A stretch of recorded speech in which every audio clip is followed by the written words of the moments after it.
Have you ever held an invitation in your hands that felt less like a request for your presence and more like a declaration of war? That's exactly what happened to Natalie.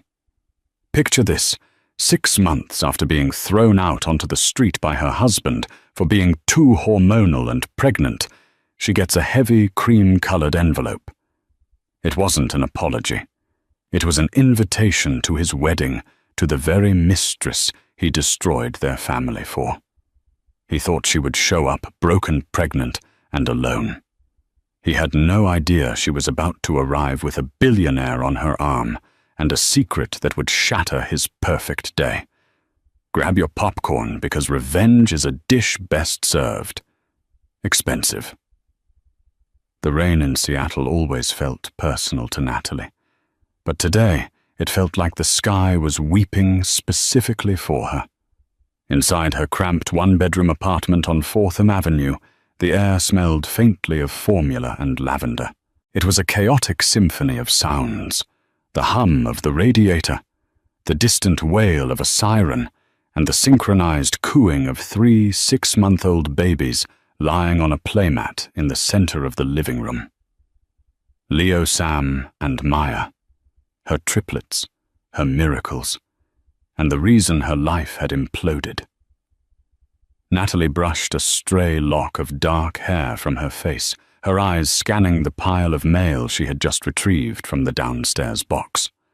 Most of it was junk coupons for diapers, a utility bill she needed to juggle, and a flyer for a local pizza place. But at the bottom of the stack sat an envelope that looked like it belonged in a museum, not in her trembling hands. It was thick, textured cardstock, sealed with gold wax, stamped with a monogram. She recognized instantly R&T, Richard, and Tiffany. Her breath hitched in her throat. It had been nearly a year since the night that defined her current existence. She closed her eyes, and the memory washed over her, visceral and stinging. Flashback, 11 months ago. "It's just not what I signed up for, Nat," Richard had said, his voice terrifyingly calm as he sipped a scotch in their sprawling minimalist living room in Bellevue. "You're expanding. You're emotional. You're boring." "I'm pregnant, Richard," Natalie had screamed, clutching her stomach. "I'm carrying your child. I'm 4 months along." "And that's the problem," he sneered, standing up and adjusting his bespoke suit jacket. "I wanted a wife, not an incubator. And frankly, Tiffany understands my needs. She's young, she's vibrant, and she's not you." Tiffany, his 22-year-old personal assistant, the one who smiled too much at office parties. "You can't do this," Natalie sobbed, feeling the floor drop out from under her. "Where will I go?" "The prenup is clear," Richard said, coldly checking his watch. "You get the settlement, which is generous considering, and you leave the house. Tonight. Tiffany is moving in tomorrow, and I don't want your maternity clutter ruining the feng shui." He had thrown her out, literally. He had security escort her off the property while it rained her belongings, stuffed into 3 garbage bags. He didn't know then that she wasn't just carrying 1 child. She was carrying 3. And when she tried to tell him a week later, his lawyer sent a cease and desist letter claiming she was using the pregnancy to extort more money, and that Richard wanted a paternity test after the birth, before he paid a single cent of child support. End flashback. Natalie opened her eyes, the anger in her chest burning hotter than the radiator. She tore open the wax seal. "Mr. Richard Hall and Miss Tiffany Banks request the pleasure of your company." She laughed, a dry, humorless sound. He was inviting her to his wedding. Why, she flipped the card over. There was a handwritten note on the back in Richard's jagged, arrogant scrawl. "Nat, I know things ended poorly, but I'm a big enough man to extend an olive branch, Come see what real happiness looks like. Bring the kid if you kept it. We'll have a nanny on site so you can actually enjoy a glass of champagne for once. Don't be bitter. Rich. The kid if you kept it, she whispered, her voice shaking. He didn't even know. He didn't know about the triplets. He thought she was just a struggling single mom with one baby living off the scraps of his settlement, which, thanks to his sharks of lawyers, had been drained by medical bills from a high-risk delivery. He wanted to humiliate her. That was the only reason. He wanted her to show up in her old maternity clothes, looking tired and worn down, so he could point at her and say to his high society friends, "Look what I escaped." "Mama." Natalie looked down. Leo had rolled over and was looking at her with wide blue eyes, eyes that looked so much like Richard's, it sometimes made her heart ache. But Leo's eyes were kind. "He thinks we're trash, Leo," she told the baby softly. "He thinks Mummy is just a bitter ex-wife." She walked to the window, looking out at the grey city. She should throw the invitation in the trash. She should burn it. She should stay here safe in her bubble of struggle and love. But then her phone buzzed. It was a notification from Instagram. Tiffany Banks had tagged her in a post. Natalie hadn't followed her, but her profile was public. It was a photo of the invitation. The caption read, "Sent an invite to the past today. Hopefully she comes so she can see how much better the future looks. Upgrade / future Mrs. Hall." Natalie's grip on the phone tightened until her knuckles turned white. It wasn't just an invitation. It was a public spectacle. If she didn't go, she looked weak. If she went, she looked desperate. "I need a drink," she muttered, though she settled for a glass of water. As she stood in her small kitchenette, a knock echoed on her door. It was a heavy, authoritative knock. Not the delivery guy. Not the landlord. Natalie checked the peephole. Standing in the hallway was a man she had never seen before. He was older, perhaps in his late 50s, wearing a suit that cost more than her car. He had silver hair and a posture that screamed military or old money. She unlocked the chain and opened the door an inch. "Can I help you?" The man bowed slightly. "Ms. Natalie Thorne." "Yes. My name is Alfred. I am the personal attaché to Mr. Alexander Hall." Natalie frowned. Hall related to Richard. Distantly and unhappily. Alfred said, a small conspiratorial smile touching his lips. "May I come in?" "My employer has a proposition for you regarding the wedding invitation you just received." Natalie hesitated, looking back at the triplets. I don't know you." "Mr. Hall knows you, Natalie. Or rather, he knows of you. He knows what Richard did. And Mr. Hall is a man who despises bullies." Alfred pulled a tablet from his briefcase. "He is waiting in the car downstairs. He would like to offer you a ride. And a plan." "A plan for what?" "For the wedding," Alfred said. "Richard Hall is a millionaire, Ms. Thorne. But Alexander Hall, he owns the bank Richard keeps his money in, and he believes it is time the bride and groom learned a lesson in humility." Natalie looked at the invitation on the counter, then at her babies, and finally back at the mysterious man. Her heart hammered against her ribs. This was crazy. It was dangerous. "Let me get the diaper bag," she said. The car downstairs was not just a car. It was a Rolls-Royce Phantom idling silently against the curb of her run-down apartment complex, like a spaceship that had landed in a junkyard. Neighbors were peering out of their windows. Alfred held the door open, and Natalie, juggling 2 carriers, while Alfred held the third, slid into the plush leather interior. Sitting on the other side was a man who looked like he had been carved out of granite and dressed by Italian tailors. Alexander Hall was striking. He was younger than Alfred, maybe late 30s, with piercing grey eyes and a jawline sharp enough to cut glass. He didn't look like a billionaire. He looked like a king. "Natalie," he said, his voice deep and smooth. He didn't offer a hand. Instead, he leaned forward and looked at the babies. A genuine softness entered his eyes. "And 3 of them, Richard really is an idiot, isn't he?" "He doesn't know there are 3, Natalie said, buckling the carriers in with shaking hands. "He thinks there's 1, or none. He doesn't care." "He will," Alexander said, leaning back. "Drive Alfred." As the car glided into traffic, Alexander turned his full attention to Natalie. "I suppose you're wondering why a stranger is kidnapping you and your children."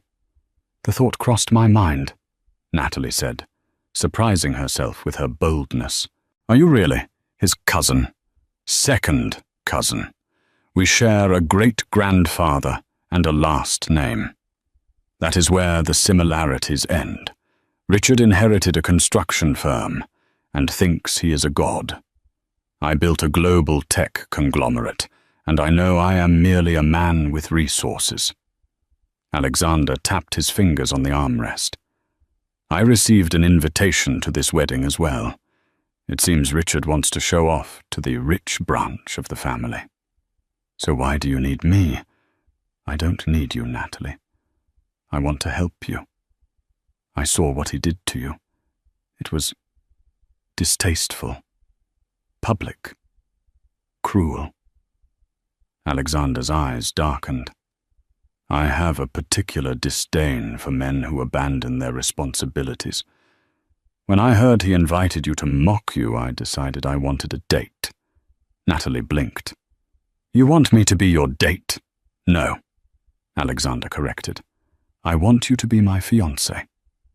The silence in the car was deafening. Even the triplets seemed to stop wiggling. "I beg your pardon? For the weekend," Alexander clarified, a mischievous glint in his eye. "The wedding is in the Hamptons. 3 days of festivities. If you show up alone, you are the pity case.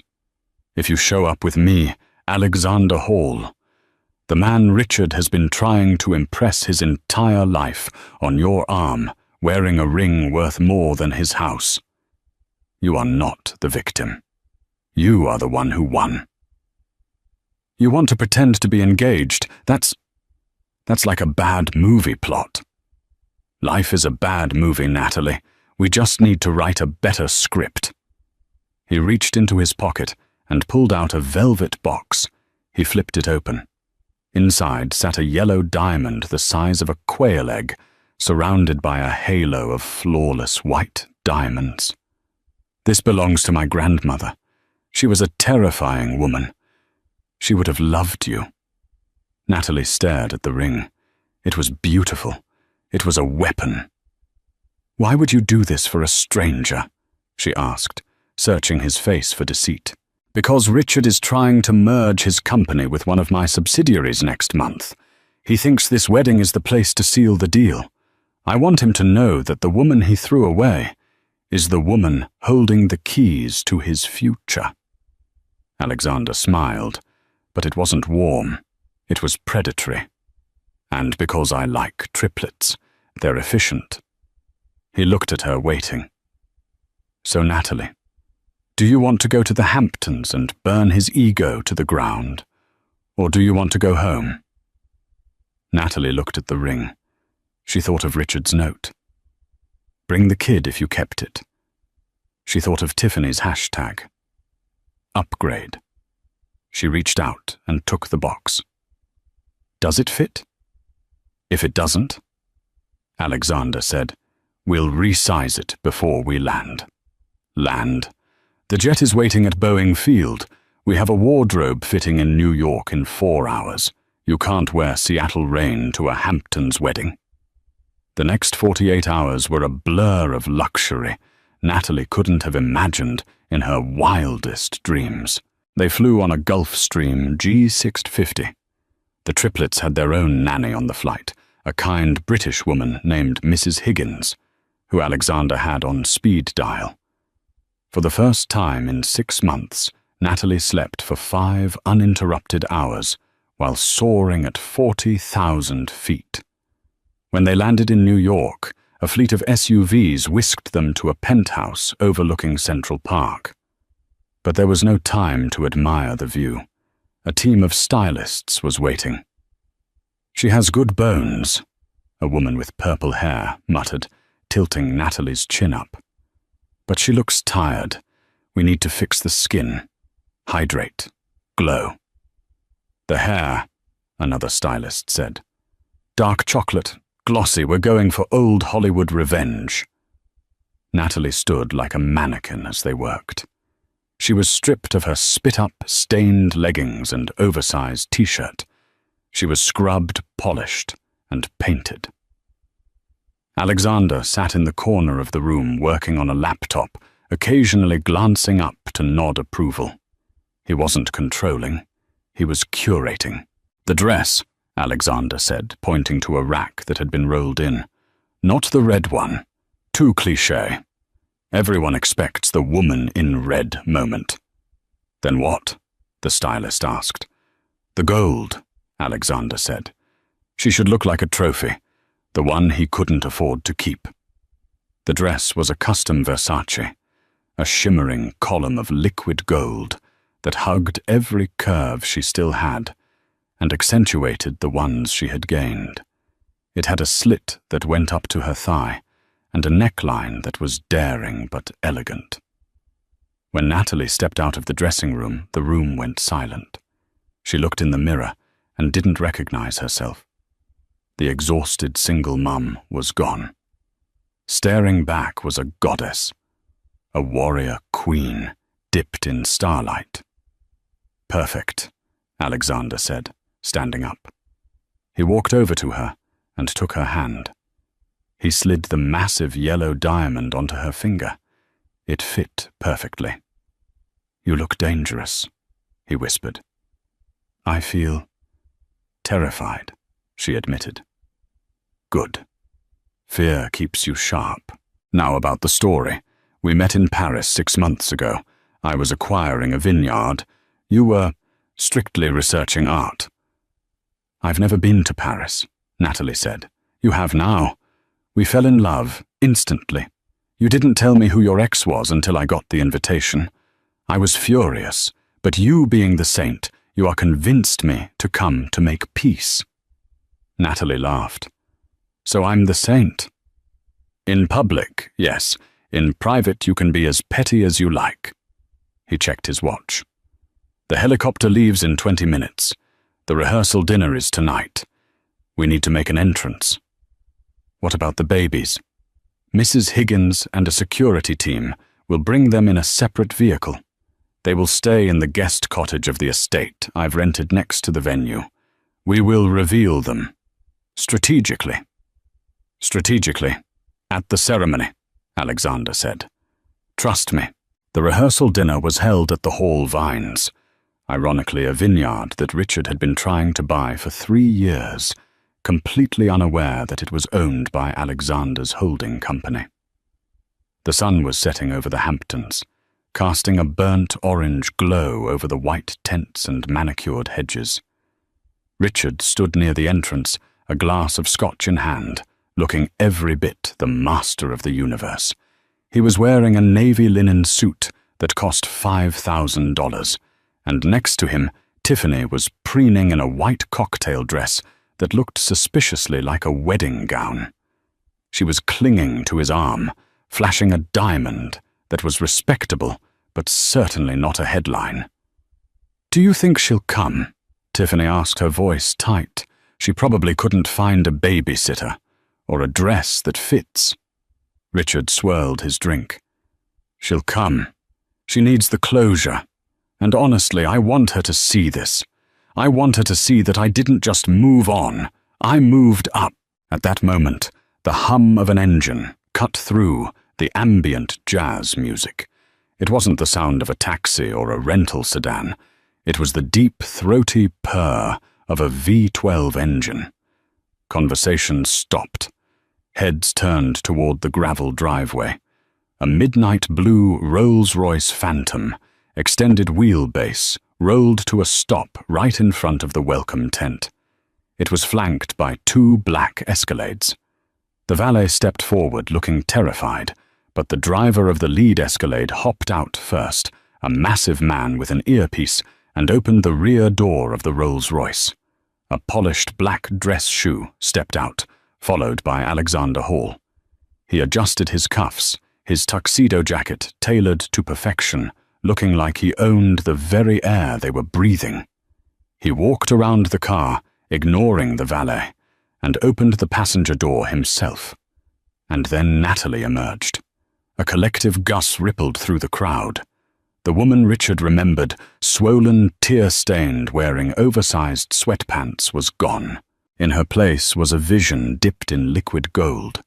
The custom Versace dress clung to her body like a second skin, the slit revealing a long, toned leg that ended in a diamond-encrusted stiletto.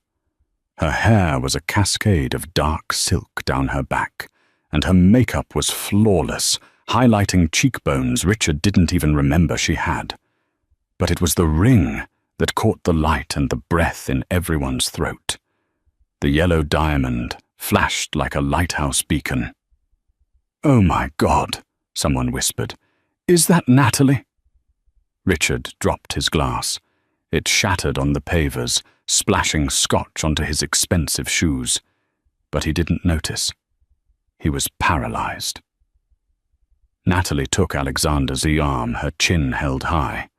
Her heart was pounding a frantic rhythm against her ribs, but Alexander's grip was steadying a silent anchor. "Smile." Alexander murmured, his lips barely moving. "You own this place. Literally, you're with the owner." They walked up the path, parting the sea of guests like royalty. Richard recovered his senses enough to step forward, his face a mask of confusion and anger. Tiffany was gripping his arm so hard, her fingernails were digging into his suit. "Natalie," Richard choked out. Natalie stopped. She looked him up and down, offering a cool, detached smile. "Hello, Richard. Tiffany. Lovely venue." "What? What is this?" Richard gestured to the car, the dress, the man. You look expensive," Alexander finished for him. The billionaire extended a hand, though his eyes remained cold. "Alexander Hall. I believe we're distant cousins, Richard, though we've never had the pleasure." Richard stared at the hand, then shook it limp. "Hall. You mean the Alexander Hall, Hall Global?" "The same," Alexander said smoothly. "Natalie and I have been together for some time. When she received your invitation, I insisted we come. I wanted to meet the man who was foolish enough to let her go." Tiffany let out a shrill, nervous laugh. "Together? But she was pregnant like 5 minutes ago. Where's the baby? Did you leave it with a neighbor?"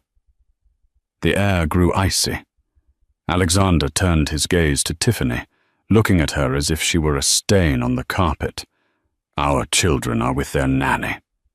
Alexander lied effortlessly, claiming the children as a unit.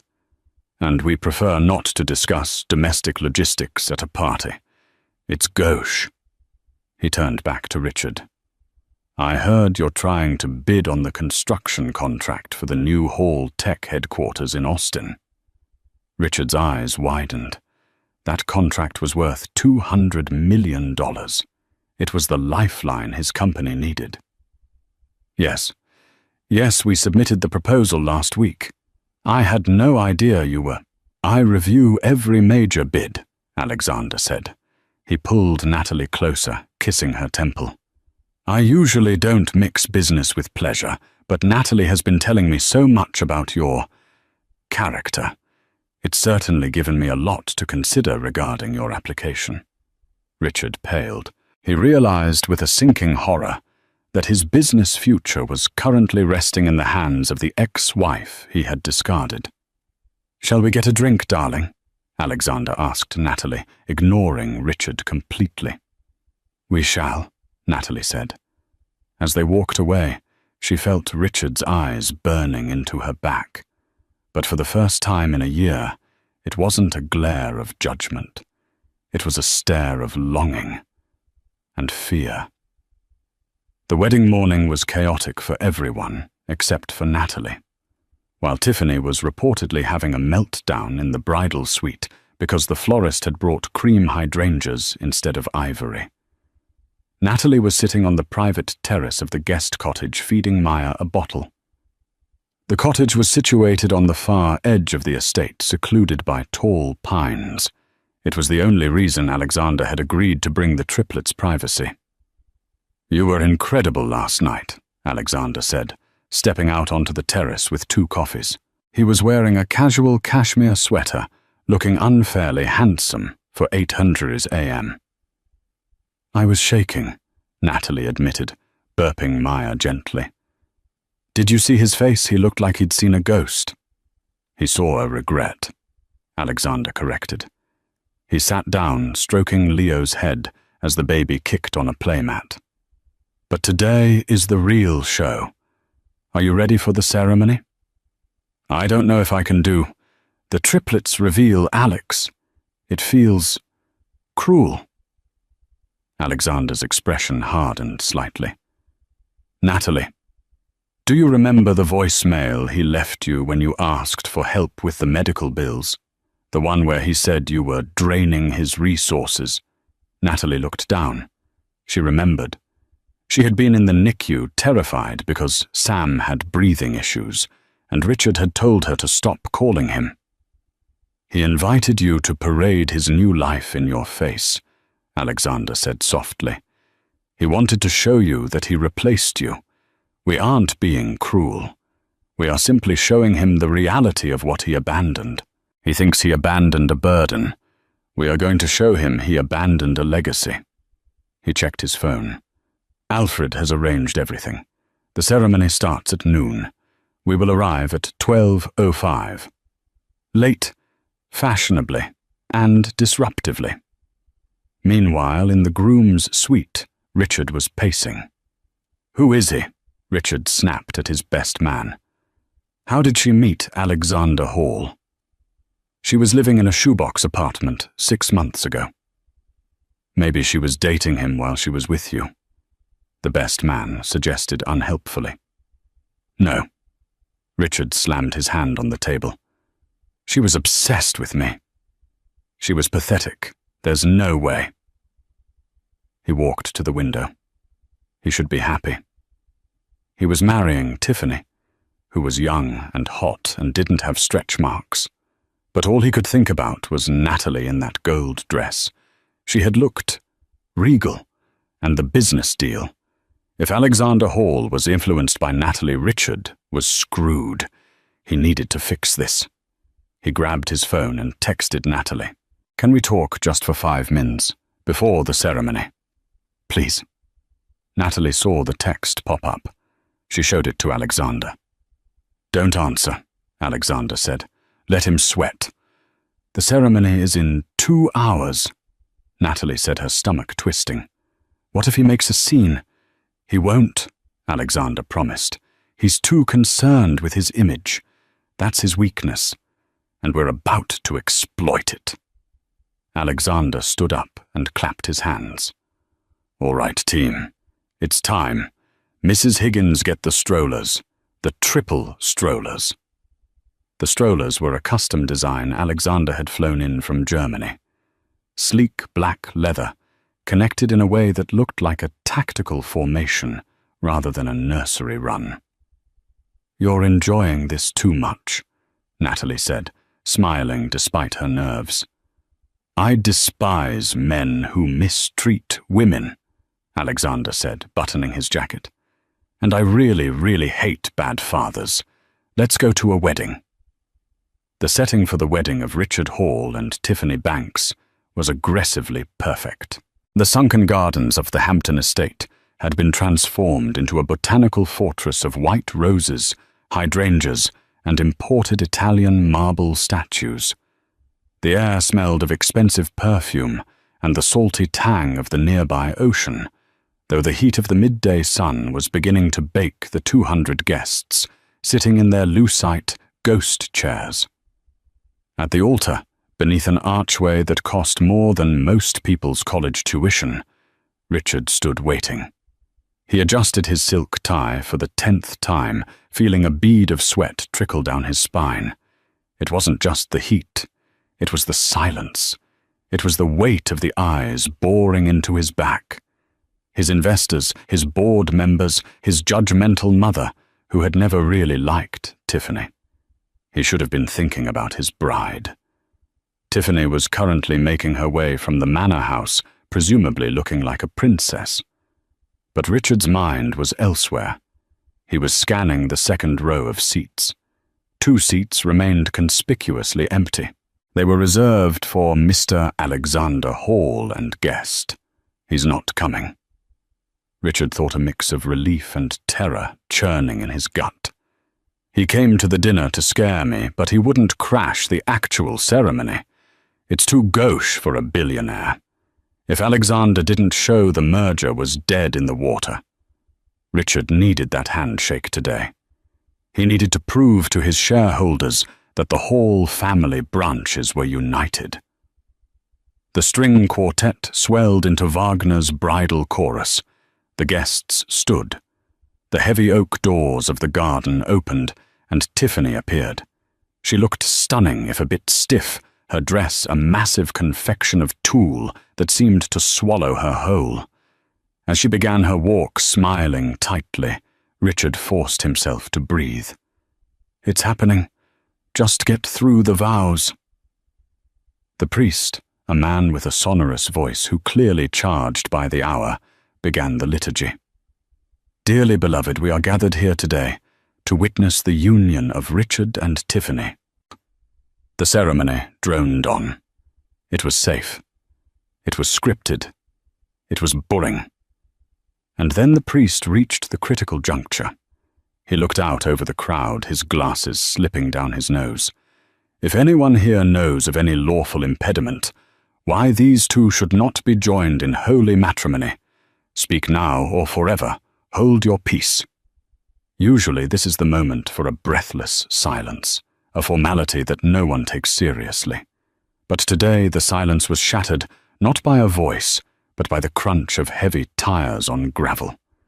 It wasn't the distant sound of a car parking in the main lot. It was close, intrusively close. The sound came from the service entrance, a gated archway, directly to the right of the altar, meant for caterers and florists. Every head turned.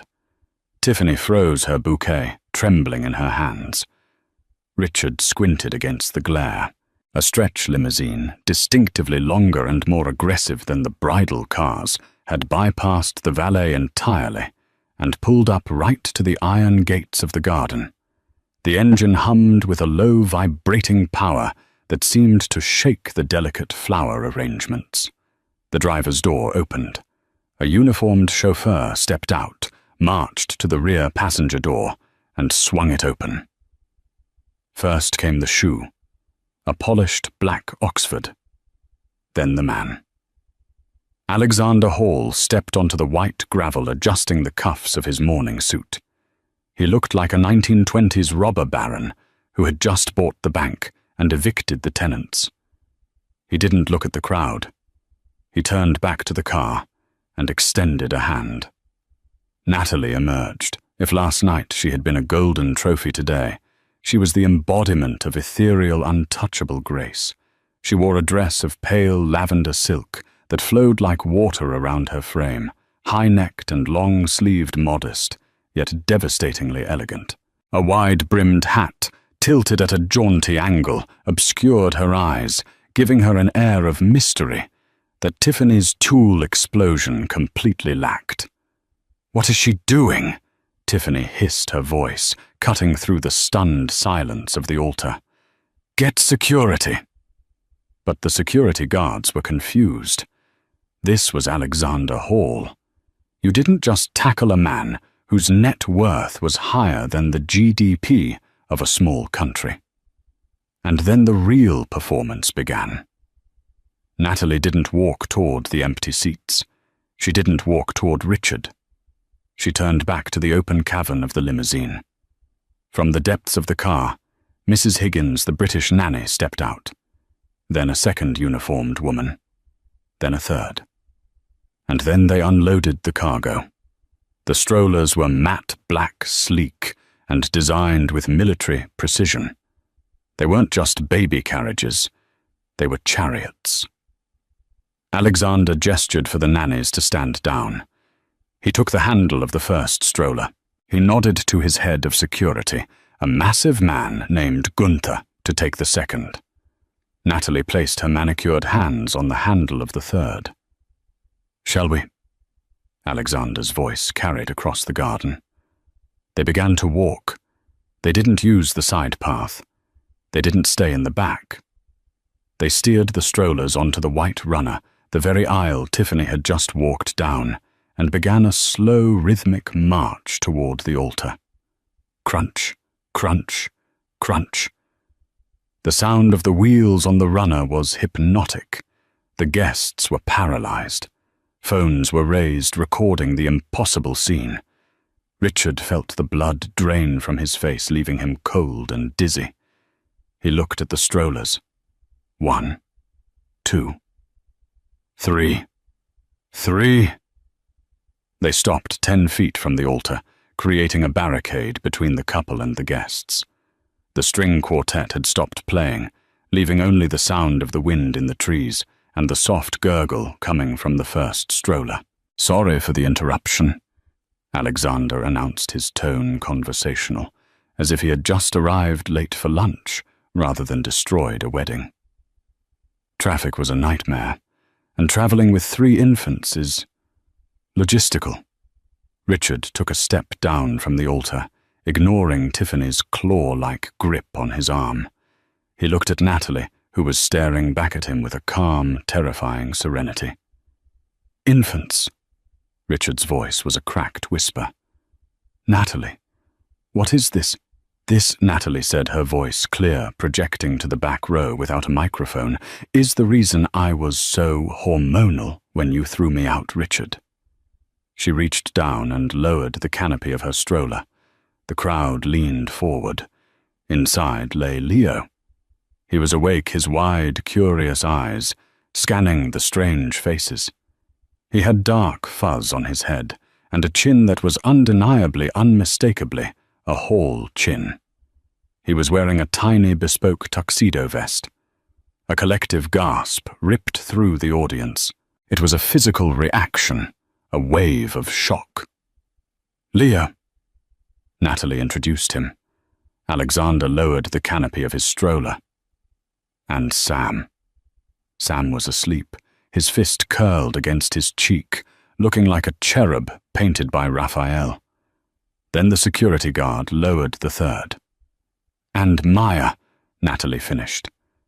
Maya, seeing her mother, let out a delighted high-pitched squeal that echoed off the marble statues. It was the sound of pure life in a place that felt sterile and dead. Richard stumbled back as if he had been punched. He gripped the altar railing to stay upright. His eyes darted frantically from one baby to the next. The resemblance wasn't just there, it was aggressive. They were him. They were his face, copied and pasted 3 times over. "Triplets," Richard choked out. You had triplets. I tried to tell you," Natalie said, her voice dropping to a dangerous, icy register. "The week after you evicted me. I tried to call. I tried to text. I told your lawyer I had high-risk medical news. Do you know what he said?" Richard couldn't speak. He was shaking. "He sent me a cease and desist letter," Natalie continued, pulling a folded piece of paper from her clutch. He said, and I quote, "Mr. Hall is not interested in your extortion attempts regarding the pregnancy. Any further contact will be considered harassment. He said you wanted a paternity test after the birth before you'd pay a cent." She let the paper drop to the ground. "Well, here they are, Richard. Leo, Sam, and Maya. 6 months old, and you haven't paid a cent." The crowd erupted into murmurs. Richard's mother, sitting in the second row, let out a sob, clutching her pearls. "My grandchildren. 3 of them." Tiffany, realizing her wedding was rapidly turning into a tribunal, snapped. She ran down the steps, her veil tangling around her legs. "Get them out!" she screamed, her face contorted with rage. "This is a setup." "She's lying. Those aren't yours, Richard. She probably adopted them just to ruin my day." "Security. Throw this trash out." At her scream, Sam woke up and started to cry. Alexander immediately scooped the baby up, holding him against his chest with a practiced ease that made the women in the audience swoon. He patted Sam's back, glaring at Tiffany with pure disdain. "I would lower your voice," Alexander said, his voice low and menacing. "You are scaring my godson." "Godson," Richard whispered. He looked at Alexander holding the baby, his baby. You're raising them." "Someone has to," Alexander said, turning his cold grey eyes on Richard. "You were too busy looking for an upgrade to notice you were throwing away a dynasty. Do you have any idea how rare spontaneous triplets are, Richard?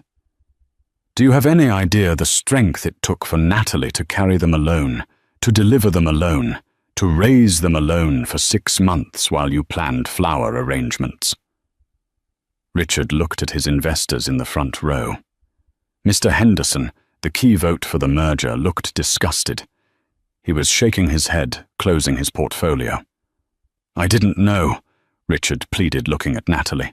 "Nat, I swear, if I had known there were 3, if I had known they were boys—" "That's the problem, Richard," Natalie said, stepping closer, her eyes blazing. "You only care because there are 3. You only care because 2 are boys.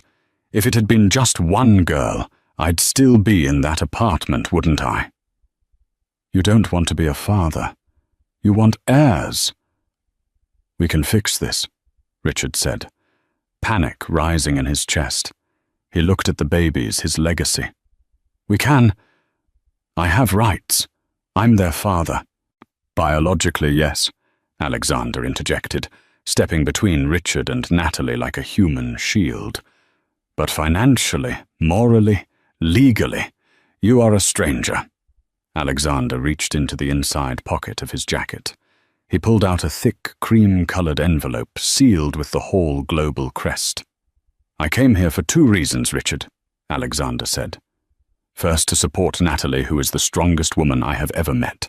And second, to answer your proposal regarding the merger between Hall Construction and my tech division." Richard's eyes widened. "Alexander, please. Not here. Not now." "You invited me here," Alexander reminded him. "You wanted a public show of support, so here is my public answer." He tossed the envelope. It hit Richard's chest and fell to the white runner landing right next to the stroller wheel. "The answer is no," Alexander declared. "I do not do business with men who lack integrity.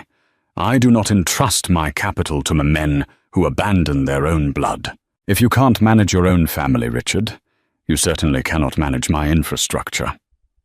The silence that followed was absolute. That envelope wasn't just a rejection, it was a bankruptcy notice. Without that deal, Richard was over-leveraged and exposed. "You ruined me," Richard whispered, tears finally spilling over. "You came here to ruin me." "You ruined yourself," Natalie said.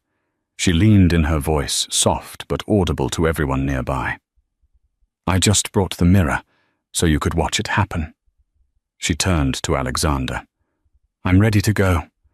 Leo is getting fussy." "Of course, darling," Alexander said. He placed Sam back in the stroller with infinite gentleness. They turned the strollers around in a synchronized movement. "Wait!" Tiffany shrieked, realizing her billionaire husband was now a broke pariah with 3 secret kids. She ripped her veil off her head and threw it on the ground. "I'm not signing the marriage certificate. I'm not marrying a deadbeat. This wedding is over."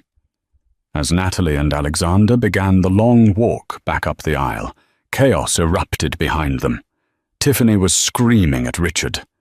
Richard was on his knees, reaching out toward the retreating strollers. Richard's mother was trying to push past the ushers to run after her grandchildren, but Natalie didn't look back. She kept her head high, her hands on the stroller, walking toward the open gate where the sun was shining. "That went well," Alexander murmured as they cleared the blast zone of the garden. "He looked so small," Natalie noted, surprising herself. "I thought he would look scary, but he just looked small." "Perspective," Alexander said, glancing at the 3 babies. "It changes everything." As they reached the limo, the driver held the door. Natalie paused, looking at the man who had orchestrated this symphony of revenge. "Thank you," she said. "Don't thank me yet." Alexander smiled, a genuine warm smile that reached his eyes. "We still have to get 3 car seats back into the jet.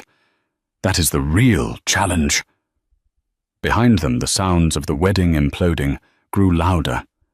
But inside the limo, as the heavy door thudded shut, there was only quiet and the soft cooing of a family that had finally found its protector.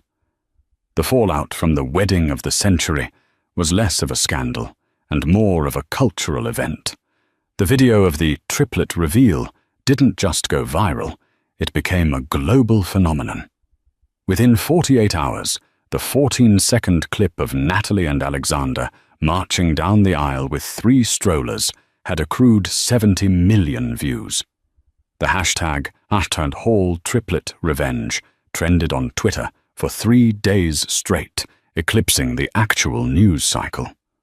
For Richard, the consequences were swift, brutal, and mathematical. On Monday morning, Hall construction stock plummeted by 22%.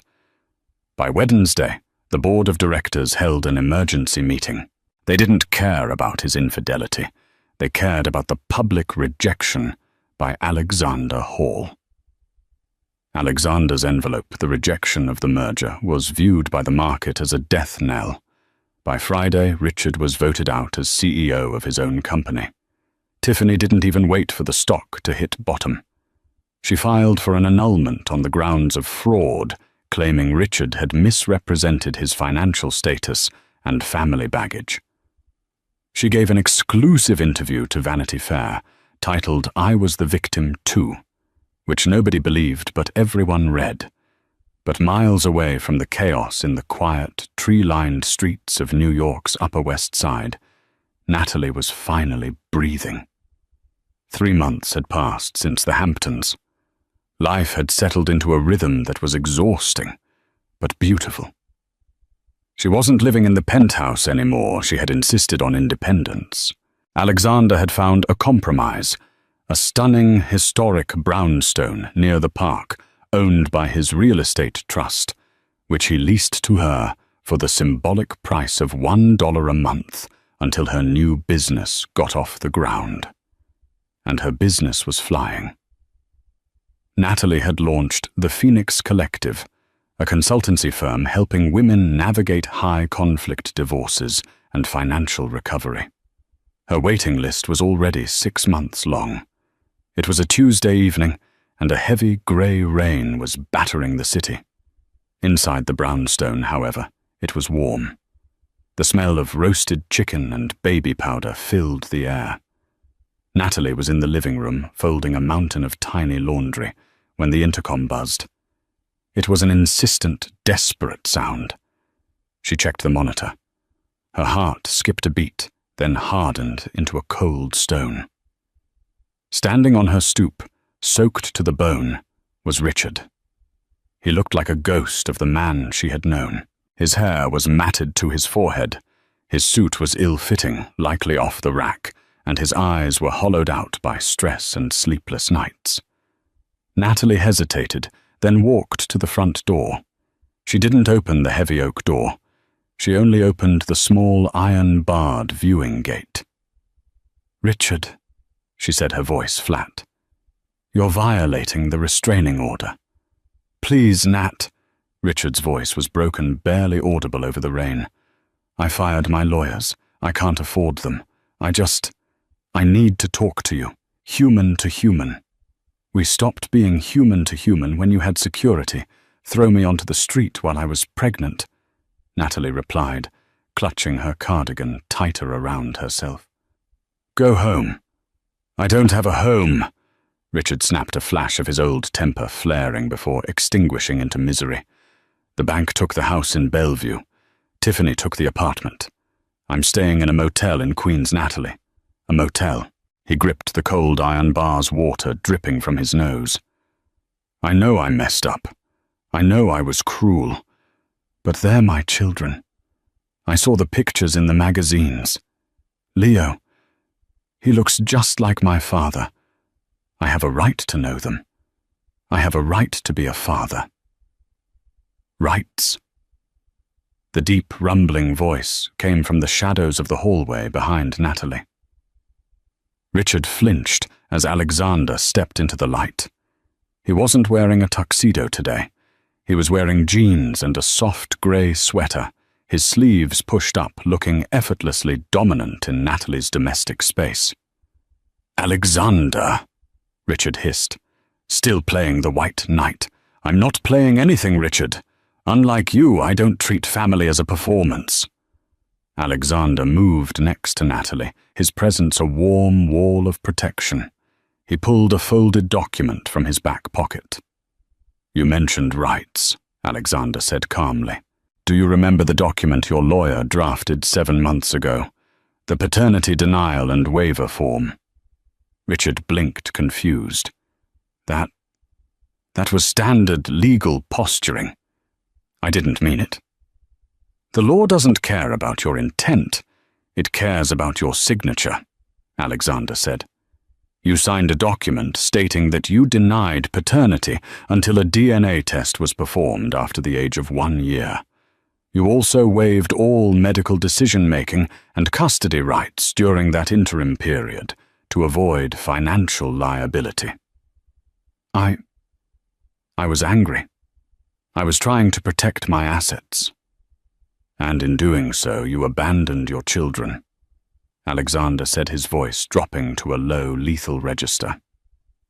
"Since you refused to pay child support, refused to acknowledge them on the birth certificates, and signed away your rights, the state considered them abandoned."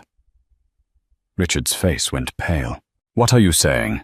"I'm saying that adoption proceedings are surprisingly swift when you have the best lawyers in the world, and the biological father has a documented history of negligence," Alexander revealed.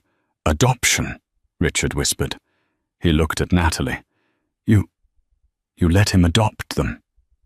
"I didn't let him do anything," Natalie said, her voice trembling with emotion.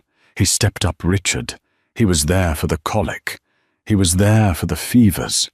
He was there when I was crying because I was so tired I couldn't see straight. He didn't ask for a DNA test. He just asked how he could help." "The papers were finalized this morning," Alexander added, holding up the document. "Legally, they are Leo, Sam, and Maya Hall, but not your branch of the Halls, Richard. Mine. They are my children now." Richard stared at them. The realization hit him with the force of a physical blow. He hadn't just lost his wife or his money. He had lost his legacy. He had lost the immortality that children provide. "I have nothing," Richard sobbed, sliding down the iron gate until he was kneeling on the wet concrete. "I have absolutely nothing. You have your freedom," Natalie said, her voice surprisingly gentle, though devoid of pity. You wanted a life without clutter. You wanted to be unburdened. You're free, Richard. Go enjoy it. She reached out and closed the heavy wooden door, the thud echoing with finality. She slid the deadbolt home.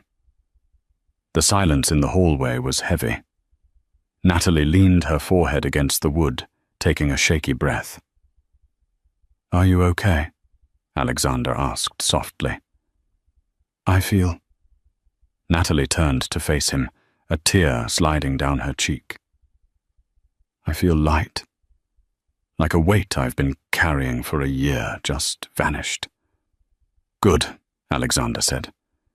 He reached out and wiped the tear away with his thumb. "Because I don't want you carrying any more weight. That's my job of now." He took her hand and led her away from the door, back toward the warm glow of the living room. But he stopped at the bottom of the staircase.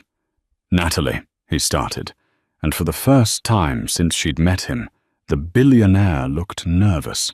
He ran a hand through his hair.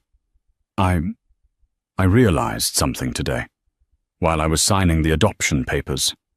"What?" "I realized I did this whole thing backward." He let out a short, self-deprecating laugh. "I played the husband to punish your ex, then I became the father to protect the kids, but I skipped the most important part." He reached into his pocket. Natalie's breath hitched. "Alex!" He knelt down. It wasn't like the moment in the private jet where he had handed her a massive yellow diamond, like a prop for a play. This felt raw, intimate. He opened a small velvet box. Inside wasn't a rock the size of a quail egg. It was a platinum band set with 3 deep blue sapphires and 1 brilliant white diamond in the center. "The yellow diamond was for the cameras," Alexander said, looking up at her with eyes full of absolute devotion. "It was a costume. But this is real." He took the ring out. "The 3 sapphires are for Leo, Sam, and Maya, because they are part of the deal. They are the foundation. And the diamond, that's you, the center of it all." Natalie covered her mouth with her hand, tears welling up again.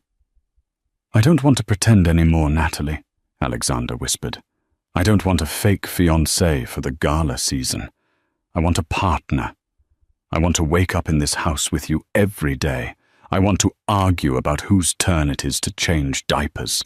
I want to be your husband, not for revenge, but for love." He took her hand, his fingers warm and steady. "Natalie Thorne, will you marry me? For real this time?" Natalie looked at the ring, then at the man who had used his empire not to conquer her, but to shield her. She thought of Richard, cold and alone in the rain, chasing a life of surface-level perfection. And then she looked at Alexander, who was offering her a life of messy, chaotic, beautiful reality. She dropped to her knees so she was eye-level with him. She wrapped her arms around his neck, burying her face in his shoulder. "Yes," she whispered, her voice fierce. "Yes, yes, yes." Alexander let out a breath of relief and kissed her a deep, soul-sealing kiss that felt like coming home. From the nursery upstairs, the baby monitor crackled. A unified chorus of 3 waking babies began to wail. Alexander pulled back, laughing against her lips. "The board of directors is awake. We should go take a meeting." Natalie smiled, wiping her eyes. "After you, Mrs. Hall," Alexander said, helping her up. "Not yet," she teased, taking his hand and leading him up the stairs. "But soon. And that is how you serve revenge, not with a scream, but with a signature." Natalie didn't just survive Richard's cruelty. She transcended it. Richard wanted a life free of responsibility, and in a twist of poetic justice, that is exactly what he got: total isolating freedom. Meanwhile, Alexander proved that being a father isn't about biology. It's about showing up. This story is a powerful reminder that sometimes the worst thing that happens to us is just clearing the path for the best thing. What do you think about the ending? Did Richard deserve to lose his parental rights? Or was that too harsh? I really want to read your debates in the comments. If you enjoyed this roller coaster of drama, karma, and romance, please smash that like button and subscribe to the channel. Turn on notifications so you never miss a story. Thanks for watching.